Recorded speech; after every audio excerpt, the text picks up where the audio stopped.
Welcome back friends. છેલ્લા લેક્ચરમાં આપણે કેટલીક વિજ્ઞાન કેવી રીતે તમારે તૈયારી કરવી અને નીટ માટેના કેટલા યુનિટ છે એના વિશે આપણે એમાં ચર્ચા કરી હતી. હવે આજે આપણે એમાં જે ફર્સ્ટ ચેપ્ટર છે બરાબર એની આપણે શરૂઆત કરીએ.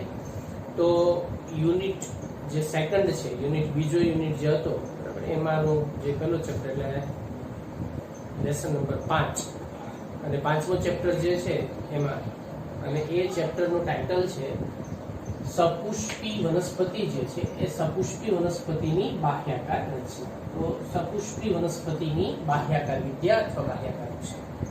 તો સૌથી પહેલા તો આપણે થોડી પ્રાથમિક વાત કરીએ.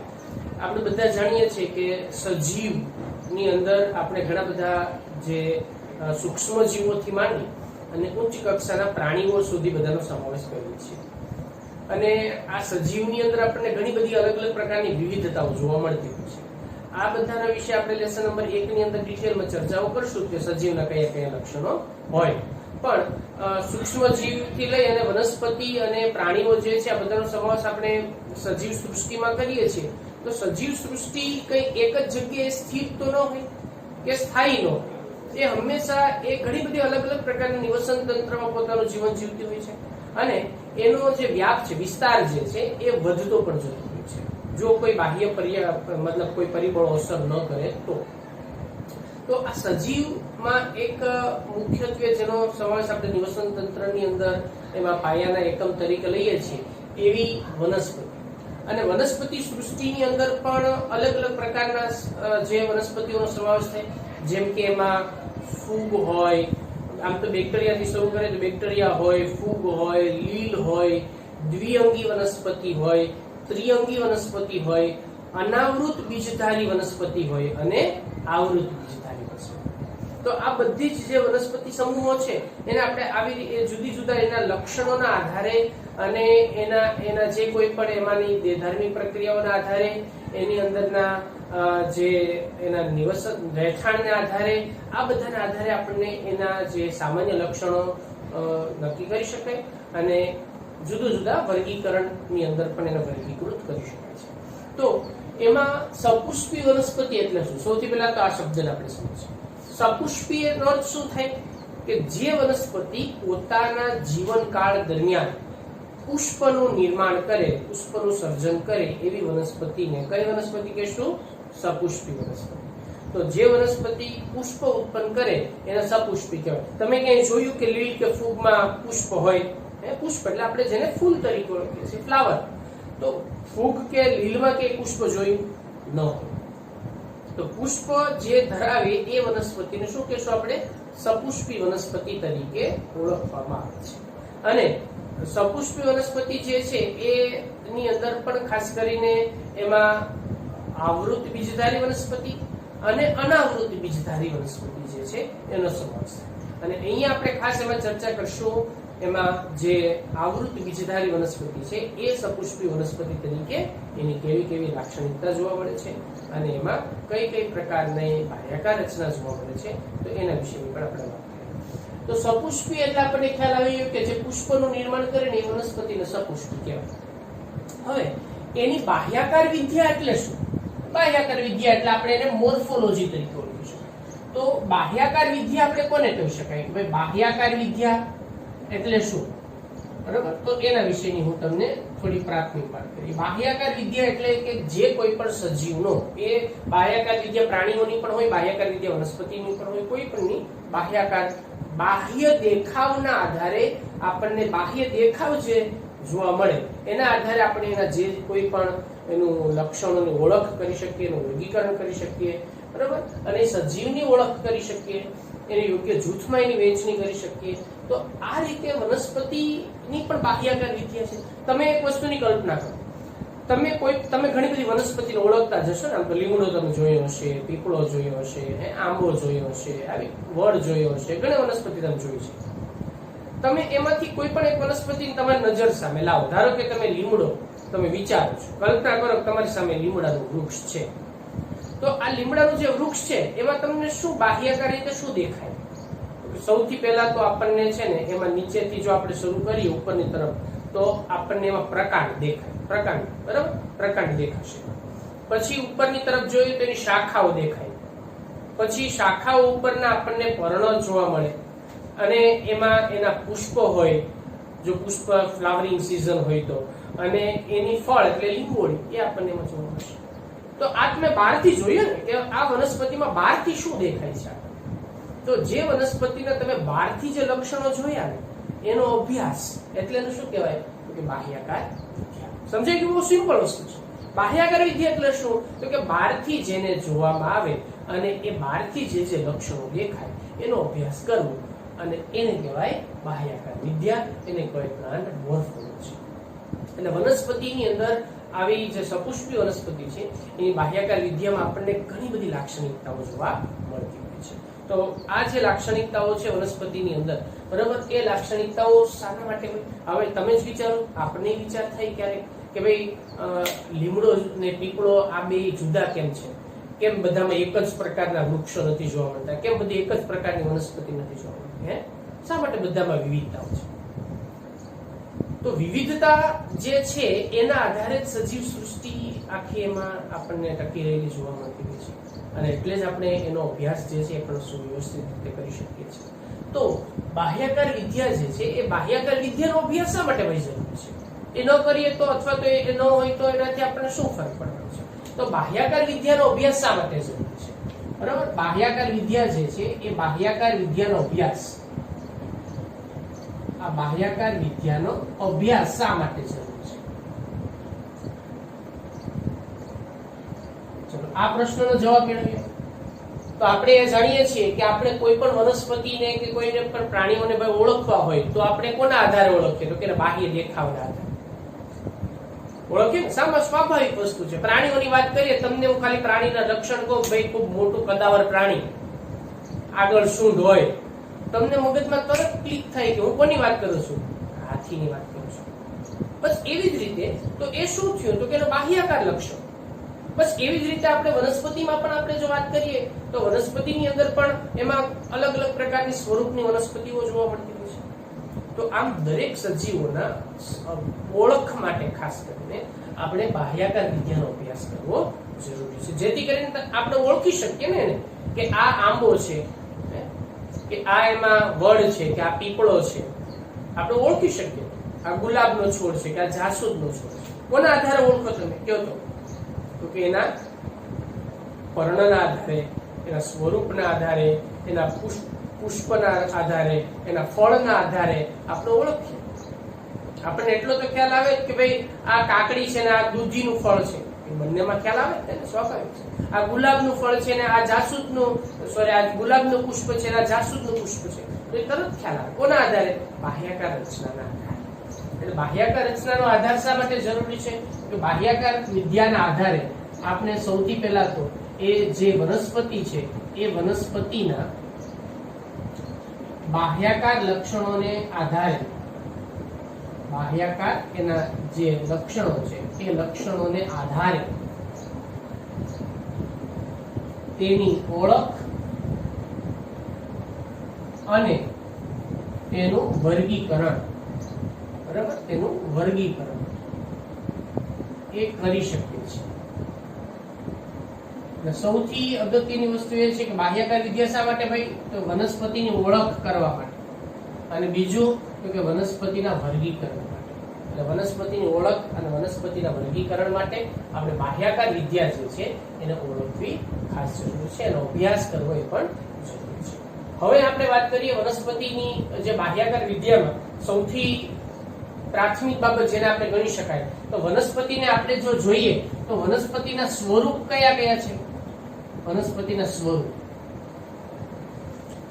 કયા કયા છે? વનસ્પતિના સ્વરૂપ એટલે શું? સ્વરૂપ એટલે એના બાહ્ય દેખાવના આધારે એને આપણે અલગ અલગ પ્રકારની, જેના કદના આધારે અલગ અલગ એને જુદી રીતે કેટેગરીમાં આપણે એને વિભાજિત કરીએ છીએ, અથવા તો એને એના નામ અલગ અલગ આપવામાં આવતા હોય છે. કોના આધારે સ્વરૂપ નક્કી કરવામાં આવે છે? કે સ્વરૂપ જે છે એ વનસ્પતિની અંદરના જેના કદ છે એના આધારે આપવામાં આવે છે. તો સૌથી પહેલા આપણે કેટલા સ્વરૂપ છે વનસ્પતિના તમે જાણતા જ હશો ને? તો સૌથી પહેલા આપણે શું વાત કરીએ કે વનસ્પતિના સ્વરૂપ એટલે એમાં આવે પેલું છોડ.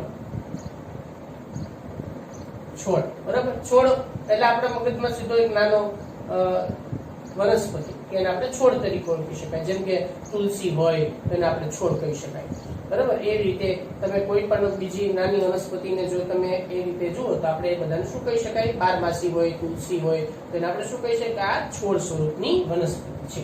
છોડ એટલે જે વનસ્પતિની સામાન્ય રીતે એની જે કદ જે છે એ કદ આપણને એમાં લગભગ 3 ફૂટ જેટલું એટલે 1 મીટર જેટલી જે ઊંચાઈ ધરાવતી વનસ્પતિ હોય, બરાબર, તો એને આપણે છોડ સ્વરૂપની વનસ્પતિ તરીકે ઓળખી શકાય છે, બરાબર. હવે બીજી વસ્તુ એનાથી થોડીક ઊંચી હોય તો શું કહેવાય એને? છોડથી ઊંચી એટલે એની 3 ફૂટ કરતા જે હાઈટ હોય એના કરતા ઊંચી હોય. 3 ફૂટ થી લઈને ધારો કે આપણે એમ માની કે ભાઈ 3 મીટર સુધીની હોય તો એટલે 12 ફૂટ જેટલી આપણને હાઈટ જોવા મળે, બરાબર, 10 કે 12 ફૂટની, તો આપણે એને શું કહી શકાય? તો એના માટેનો શબ્દ છે ક્ષુપ, બરાબર. એને શું કહેવાય? ક્ષુપ તરીકે ઓળખી શકાય. એટલે છોડ એટલે કે જેની ઊંચાઈ જે છે એ ઊંચાઈ એ સામાન્ય રીતે કેટલી હોય? તો કે 3 ફૂટ સુધીની હોય, બરાબર. 3 ફૂટ સુધીની આપણને જોવા મળે તો આપણને શું કહેશું? છોડ. એટલે તમે એમાં સામાન્ય રીતે ધારો કે ભાઈ 5 સેન્ટીમીટર થી લઈને એમાં 3 ફૂટ સુધી એની હાઈટ હોય તો આપણે એને છોડ તરીકે. ક્ષુપ એટલે શું? તો કે એની ઊંચાઈ જે છે 3 ફૂટ થી 3 મીટર એટલે કે સામાન્ય રીતે આપણે એમ કહીએ ભાઈ 12 ફૂટ સુધીની હોય, બરાબર. 10 ફૂટ સુધીની આમ તો સામાન્ય 10 ફૂટ સુધીની જો હોય તો આપણે એને શું કહી શકાય? ક્ષુપ તરીકે ઓળખી શકાય, બરાબર. તો ઉદાહરણ પણ આપણે જો વાત કરીએ તો ક્ષુપની અંદર આપણે કોનું ઉદાહરણ લઈ શકાય? તમે જ વિચારો તો ક્ષુપમાં આપણે કોનું ઉદાહરણ મૂકી શકાય? ભાઈ ક્ષુપ છે તો એમાં તમે લીંબુ જોયે છે ને, તો લીંબુડી જે છે એનું લીંબુ એટલે એને આપણે લીંબુ એને ક્ષુપ કહી શકાય. દાડમ એને પણ શું કહી શકાય? આપણે ક્ષુપ કહી શકાય, બરાબર. તો આ દાડમ છે. હવે જો દાડમને છોડ ન કહેવાય ને, આપણે એવું કહીએ ભાઈ ગુલાબનો છોડ હોય, બારમાસીનો છોડ હોય, બરાબર. આ બધાને છોડ આપણે કહી શકાય. પણ લીંબુ એના કરતા ઊંચી હોય, દાડમ એ પણ એના કરતા આપણને ઊંચી જોવા મળે, એને આપણે શું કહીશું? તો કે એને ક્ષુપ તરીકે ઓળખીશું. ત્રીજું સ્વરૂપ જે છે એમાંનું એને આપણે કહીએ છીએ વૃક્ષ. બરાબર. એટલે આપણે આના થોડાક અંગ્રેજી ટર્મિનોલોજી પણ આપણે એમાં સાથે સાથે જોતા જઈએ. છોડ એટલે આપણે એને શું કહીએ છીએ? તો કે હર્બ, બરાબર. ક્ષુપ એટલે આપણે એને શું કહીએ છીએ? તો કે શ્રબ અને ટ્રી.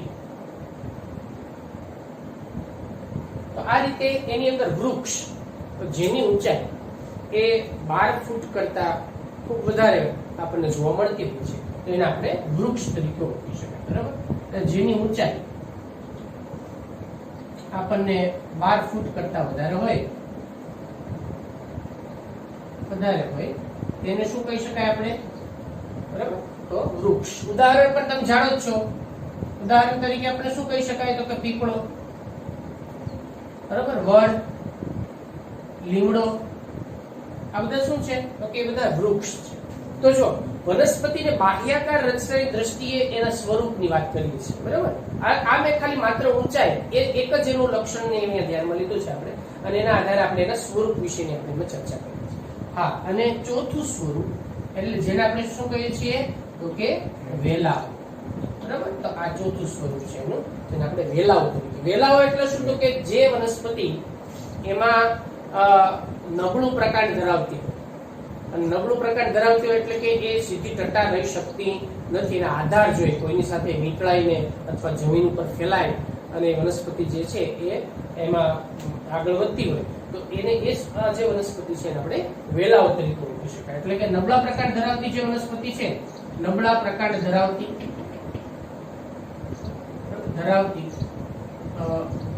ભૂપ્રસારી અથવા તો આરોહી, તો એ આરોહી વનસ્પતિને શું કહેશું આપણે? તો કે વેલાઓ તરીકે ઓળખીશું. તમે કોઈના વેલાઓ વિશે જાણો છો ખરા? આપણે ઘણી બધી વનસ્પતિ એવી છે કે આપણને વેલાઓ જોવા મળતા હોય છે, બરાબર. તો એ વેલાઓની અંદર જો આપણે ઉદાહરણ તરીકે લઈએ તો ઘણી બધી શાકભાજીની જ આપણે વાત કરીએ છીએ. ઘણી શાકભાજી એવી હોય કે વેલા હોય, જેમ કે કારેલા તમે જોયા છે ને, તો કારેલાના પણ શું થાય? તો કે વેલા, બરાબર. દૂધી, ગલકા, તુરિયાના પણ શું હોય? તો કે એના પર વેલા હોય. દ્રાક્ષનો પણ શું હોય? તો કે એના પર વેલા હોય. એટલે આ રીતે એની અંદર જે દ્રાક્ષ છે, તુરિયા છે, બરાબર, બુદ્ધિ છે, આ બધાનો સમાવેશ એમાં વગેરે ઘણી બધી વનસ્પતિનો સમાવેશ છે. તો આ રીતે એમાં વનસ્પતિના બાહ્ય દેખાવના આધારે આપણે વનસ્પતિના સ્વરૂપ વિશેની ચર્ચા. આવી જ રીતે જે કોઈ પણ વનસ્પતિ જે છે એ વનસ્પતિ અલગ અલગ પ્રકારના વિસ્તારોમાં જોવા મળતી હોય છે. દરેક વનસ્પતિ એક જ જગ્યાએ તો ન હોય, તો વનસ્પતિની અંદરનું નિવસન તંત્ર જે છે એ પણ એમાં જુદા જુદા પ્રકારનું હોય અને એના આધારે વનસ્પતિ અલગ અલગ પ્રકારના વિસ્તારમાં પણ ઉગી નીકળતી જોવા મળતી હોય છે. તો એને આપણે શું કહેશું કે એનું નિવાસ સ્થાન. તો વનસ્પતિના નિવાસ સ્થાનના આધારે વનસ્પતિ પોતાના લક્ષણોમાં શું લાવે છે? બદલાવ લાવે છે. એક સૌથી અગત્યની વાત, તમને એવો પ્રશ્નનો મનમાં થવો જોઈએ કે બધી વનસ્પતિની બાહ્યાકાર વિદ્યા જુદી જુદી શા માટે હોય? બરાબર, એના સ્વરૂપ શા માટે જુદા હોય, એના પર્ણ, પ્રકાંડ એ બધા શા માટે જુદા હોય? તો સૌથી અગત્યની વસ્તુ એ છે કે વનસ્પતિ પોતાને નિવસન તંત્રમાં જીવંત રાખવા માટે, ટકાવી રાખવા માટે એ અનુકૂળતા સાથે છે અને અનુકૂલન સાથે એ અનુકૂલન પ્રમાણે એ પોતાના બાહ્યાકાર લક્ષણોમાં ફેરફાર કરે છે. એટલે એ સૌથી અગત્યની વસ્તુ કે બાહ્યાકાર વિદ્યાનો અભ્યાસને આધારે તમે વનસ્પતિની અંદર જો સમયાંતરે અભ્યાસ હોય તો વનસ્પતિ અનુકૂલન કઈ પ્રકારનું સાધેલું છે એની વિશેની પણ માહિતી તમે એમાં આપે જાણકારી મેળવી શકો છો. તો બાહ્યાકાર વિદ્યા વનસ્પતિમાં શા માટે ભાઈ અલગ અલગ પ્રકારની હોય? અનુકૂલન સાધે છે, અલગ અલગ નિવસન તંત્રમાં એ જોવા મળતી હોય, અલગ અલગ નિવાસ સ્થાનમાં એ જોવા મળતી હોય. બરાબર, નિવાસ સ્થાનની વાત આવે તો કયા તો કે અમુક જે છે એ ધારો કે આપણને દરિયાઈ કાંઠાના વિસ્તારમાં જોવા મળે છે, દરિયાઈ વિસ્તારમાં જોવા મળતી હોય છે. કેટલીક વનસ્પતિ જે છે આપણને બરફ આચ્છાદિત વિસ્તારો હોય, બરાબર, તો એની અંદર પણ આપણને જોવા મળતી હોય. કેટલીક વનસ્પતિ એવી છે કે એ આપણને જે સામાન્ય રીતે જંગલ વિસ્તારની અંદર પણ જોવા મળતી હોય. કેટલીક વનસ્પતિ જે છે એ આપણને જે પર્વતીય પ્રદેશો છે, બરાબર, એની અંદર પણ પર્વતીય પ્રદેશો એમાં પણ આપણને જોવા મળતી હોય. અમુક વનસ્પતિ જે છે એ રેતાળ અને જે રણ પ્રદેશ છે, બરાબર, એમાં પણ આપણને જોવા મળતી હોય. કેટલીક વનસ્પતિ જે છે એ મીઠા પાણીની અંદર પણ આપણને જોવા મળતી હોય છે. એટલે આવી રીતે ઘણી અલગ અલગ પ્રકારના વિસ્તારોમાં વનસ્પતિ જોવા મળતી હોય. તો એ વનસ્પતિ પોતાની અંદર એવું અનુકૂલન સાથે કે જેથી કરીને એ પોતાની બાહ્યાકાર રચનામાં એવા ફેરફારો કરે, સ્વરૂપમાં ફેરફારો અથવા તો એ પ્રમાણે જે તે સમયનો ઉદ્વિકાસ થયો હોય ત્યારથી આ બધી બાબતો જે છે એની અંદર આપણને ફેરફાર જોવા મળે. અને એટલા માટે વનસ્પતિની બાહ્યાકાર વિદ્યાનો અભ્યાસ કરવો આપણને થોડો સરળ હોય છે. તો વનસ્પતિની અંદર જે બહારથી આપણે જો વાત કરીએ, બરાબર, કે ભાઈ એક લાક્ષણિક વનસ્પતિ છે, લાક્ષણિક વનસ્પતિની અંદર આપણે જો બહારથી વાત કરીએ કે કઈ કઈ બાબત એની અંદર આપણને જોવા મળતી હોય છે, તો એના વિશેની આપણે એમાં વાત કરીએ. બાહ્યાકાર જે રચના છે વનસ્પતિમાં આપણને એમાં બહારથી શું જોવા મળે છે. તો અહીંયા ખ્યાલ આવી કે બધાને વનસ્પતિના રહેઠાણ વિશેની વાત કરી, નિવાસ સ્થાન, વનસ્પતિના સ્વરૂપ કયા કયા પ્રકારના છે, શા માટે બાહ્યાકાર વિદ્યાનો અભ્યાસ જે છે જરૂરી છે, વનસ્પતિ આ પ્રકારનું જે બાહ્યાકાર વિદ્યા બધા વનસ્પતિની શા માટે જરૂરી છે, તો અનુકૂલન સાધી અને પોતાનું જીવન ટકાવી રાખવા માટે વનસ્પતિ આપણને ખાસ એમાં લક્ષણોમાં ફેરફાર કરતી હોય છે. બરાબર, તો આ એના વિશેની આખી આપણે ચર્ચા કરી. હવે એમાં થોડીક પ્રાથમિક વાત કરી કે વનસ્પતિને આપણે જો બહારથી લક્ષણો જોઈએ તો એ લક્ષણો આપણને એમાં કયા કયા લક્ષણો એમાં જોવા મળતા હોય છે એની થોડીક આપણે ચર્ચા કરી. તો વનસ્પતિની અંદર અહીંયા એક આકૃતિ વનસ્પતિની તમારી સામે દર્શાવેલી છે. આ વનસ્પતિના જે ભૂમિગત ભાગથી લઈ અને એના જે ટોચનો અક્ષનો ભાગ છે ત્યાં સુધીની બાબત આપણે અહીંયા આકૃતિમાં દર્શાવેલી છે. તો વનસ્પતિમાં મુખ્યત્વે કેટલા ભાગ જોવા મળે છે? તો કે 2 ભાગ. કયા કયા? તો સૌથી પહેલા એનો જમીનની ઉપરનો ભાગ અને બીજો જમીનની નીચેનો ભાગ હોય ને. 2 ભાગ વનસ્પતિમાં આપણને જોવા મળતા હોય. એક ભાગ જેને આપણે બાહ્ય રીતે દેખાય, બરાબર, જે જમીનની ઉપરનો ભાગ છે એને આપણે શું નામ આપશું? તો પ્રરોહ તંત્ર. એટલે આપણે હવે વાત કરશું વનસ્પતિના જે વનસ્પતિ છે એ વનસ્પતિના જે ભાગો છે, બરાબર, એના વિશે આપણે ચર્ચા કરીએ. વનસ્પતિના કયા કયા ભાગો છે, કયા કયા અંગો છે એના વિશે. તો વનસ્પતિના અંગોને કે વનસ્પતિના ભાગોને એને મુખ્યત્વે બે ભાગમાં વિભાજિત કરી શકાય. તો એક કયું, એમાં પહેલું આવશે પ્રરોહ તંત્ર, બરાબર, પ્રરોહ તંત્ર. અને બીજું કયું એમાંનું આવશે તો કે મૂળ તંત્ર. આ બે ભાગ આપણને એની અંદર મુખ્યત્વે જોવા મળતા હોય છે. પ્રરોહ તંત્ર એટલે કે જમીનની ઉપરનો ભાગ અને મૂળ તંત્ર એટલે જમીનની નીચે. તો આ એમાંનું પ્રરોહ તંત્ર અને મૂળ તંત્ર. હવે તમને પ્રરોહ તંત્રમાં જોશો, તમને શું દેખાશે? એમાં કઈ કઈ ભાગ પ્રરોહ તંત્રમાં જોવા મળે તમે જ કહો. સૌથી પહેલા તો કે પ્રરોહ તંત્રમાં મુખ્ય પ્રકાંડ હોય, મુખ્ય પ્રકાંડ હોય.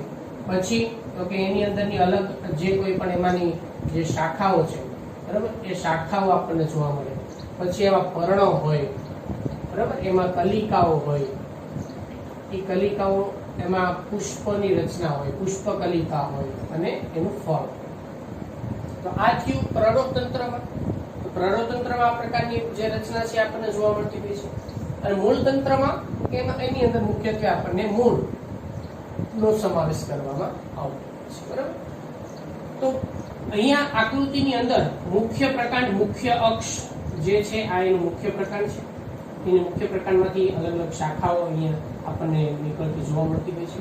પર્ણો હોય, કલિકા હોય, બરાબર. આ કલિકા જે વનસ્પતિની કક્ષમાંથી નીકળે છે એટલે આપણે એને કક્ષ કલિકા તરીકે ઓળખી શકીએ. જો ટોચના ભાગે અહીંયા જો કલિકા કોઈ આવેલી હોય તો એને શું કહેવાય આપણે? તો કે ઉદ્ર કલિકા તરીકે ઓળખવામાં આવે છે. વનસ્પતિ પર્ણમાં, પર્ણની જે અહીંયા આ કલિકા જે છે, બરાબર, ધારો કે પર્ણની કક્ષમાં હોય, અહીંયા આપણે એક્ઝેક્ટ આ પર્ણની કક્ષમાં કલિકા જો દર્શાવીએ તો આ કલિકા એક્ઝેક્ટ પર્ણની કક્ષમાં છે ને. તો આને કલિકા જ નામ આપીએ. આને આપણે શું કહીએ તો કે કક્ષ કલિકા.